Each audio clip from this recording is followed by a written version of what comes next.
મુખ્યમંત્રી ભૂપેન્દ્ર પટેલનો રાજ્યમાં શહેરીકરણ અને ઔદ્યોગિકરણના વધતા વ્યાપ સાથે વધી રહેલી ફાયર સેફટીની જરૂરિયાતોને ધ્યાનમાં લઈને વધુ એક મહત્વપૂર્ણ નિર્ણય નગરપાલિકાઓને અગ્નિશમન સાધનો વાહનો ખરીદી માટે 63 કરોડ રૂપિયાની ફાળવણીની સૈદ્ધાંતિક મંજૂરી આપવામાં આવી। રાજ્યમાં શહેરીકરણ અને ઔદ્યોગિકરણનો વ્યાપ દિન પ્રતિદિન વધી રહ્યો છે।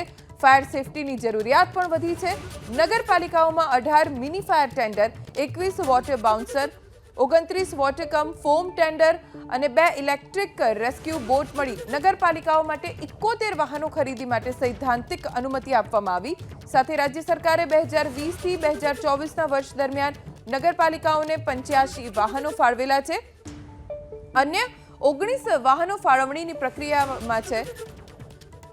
મુખ્યમંત્રીએ આ નગરપાલિકાઓને ફાળવનાર અગ્નિશમન વાહનોમાં જીપીએસ ટ્રેકિંગ સિસ્ટમના ઉપયોગ તથા તેના ડેટાને સીએમ ડેશબોર્ડ સાથે લિંક કરવાના દિશા નિર્દેશ પણ આપ્યા છે।